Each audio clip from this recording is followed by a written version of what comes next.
Assalamualaikum warahmatullahi wabarakatuh. Kemarin hari Sabtu kami healing, jalan-jalan bersama istri, ya, nyambangi Incuk, dan saya mampir ke beberapa desa dan kelurahan. Ya, kemarin saya ke Kelurahan Cibaduyut, ya, terkait dengan Koperasi Kelurahan Merah Putih, dan berlanjut ke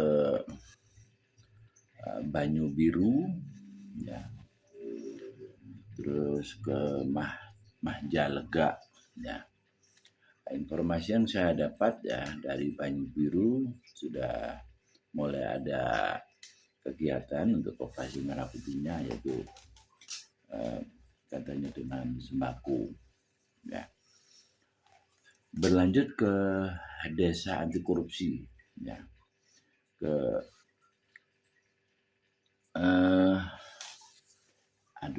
Cibiru, ya, Cibiru Wetan, ya. Untuk ke Cibiru Wetan, untuk Koperasi Merah Putihnya masih belum berjalan, ya. Tapi ini luar biasa, ya, dari Cibiru Wetan kaitannya dengan komitmen dari Pak Kades, bagaimana desa anti korupsi. Ya, mari kita simak, ya, cuplikan dialog, karena waktu saya ke sana memang tanpa ada janjian, ya. Saya langsung menuju ke lokasi. Kebetulan waktu saya datang beliaunya mau ada kegiatan, tapi alhamdulillah saya masih bisa minta waktu, ya, mungkin kurang lebih 5 menit. Ya, saya ingin tahu sekilas katanya dengan kebijakan desa anti korupsi. Ya, mari kita simak liputannya. Alhamdulillah nih, ya, kami sudah berada di Desa Cibiru Wetan, ya, bertemu dengan Pak Kadesnya ini sama Bu Kades juga. Alhamdulillah saya ada sedikit wawasan kaitannya dengan tematik, ya, atau komitmen Desa Cibiru Wetan untuk bikin apa, ya, semacam tematik desa anti korupsi. Yang jelas semua media dimaksimalkan, itu luar biasa, dan komitmen katanya dengan 5 apa, Pak? 5 komponen. Ya, mungkin 5 komponen. Pertama, tata kelola pemerintahan desa itu harus dijalankan dari mulai perencanaan, pelaksanaan sampai ke pelaporannya. Ya. Kemudian penguatan pengawasan oleh BPD dengan melibatkan masyarakat. Yang ketiga, bagaimana desa melaksanakan berbagai inovasi untuk kemudahan pelayanan, dan inti kemudahan pelayanan itu menghindari tatap muka antara masyarakat selaku pemohon dengan penyedia layanan, sehingga tidak terjadi gratifikasi, tidak ada negosiasi, dan lain-lain.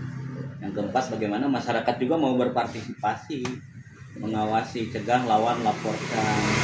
Hanya berteriak, tapi ketika dikonfirmasi data nggak punya, nggak mau menjadi pelapor, kemudian nggak mau formal melalui KIM memohon informasi. Itu kan masyarakat sekarang menjadi terpengaruh oleh kebiasaan netizen yang seringkali menghakimi tanpa betul. Dan yang kelima adalah bagaimana kearifan lokal, seni budaya, itu menjadi penguatan, bagaimana membangun jiwa yang anti korupsi dengan 9 nilai itu: jujur, bertanggung jawab, disiplin, kreatif, peduli, empati.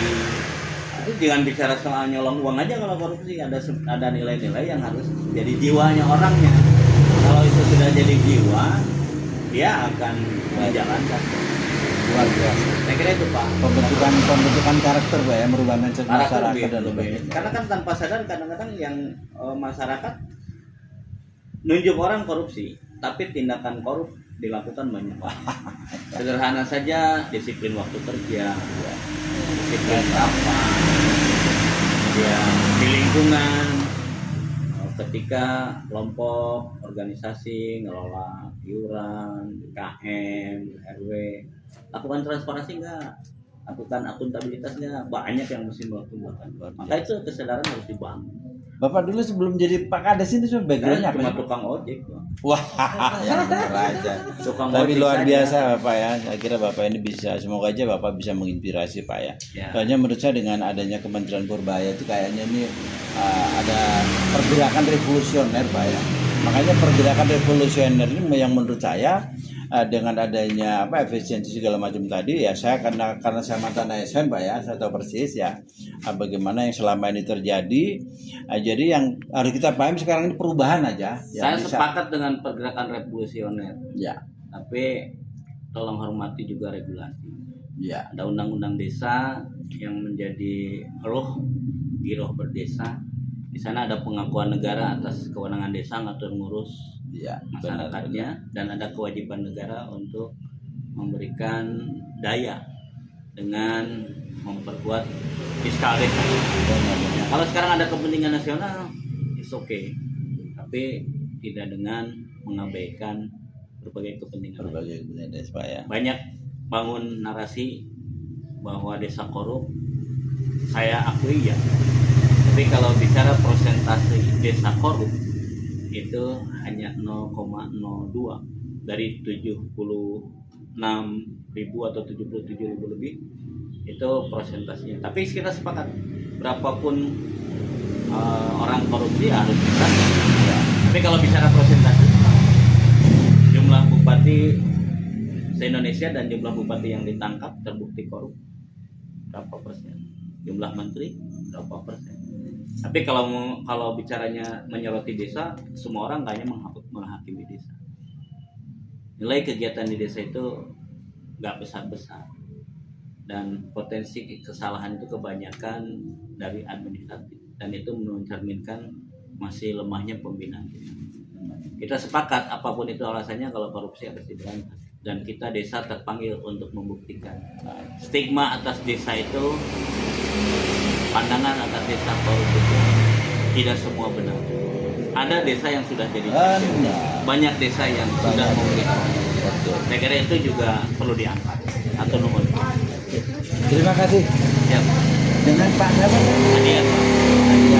Terima kasih Pak Adian waktunya. Ya mohon maaf kalau mengganggu ya, karena kegiatan ini mendadak. Betul nih tadi sambil healing sambil mencari ilmu. Ya, boleh. Alhamdulillah. Siap. Terima kasih. Ya demikian tadi ya, luar biasa ya Pak Kades ini kaitannya dengan komitmen desa anti korupsinya. Halo, itu loh, mana si Ube mana? Dah. Mana bibirnya mana? Bibirnya mana? Bibirnya mana? Bibir doer. Bibir doer. Dor.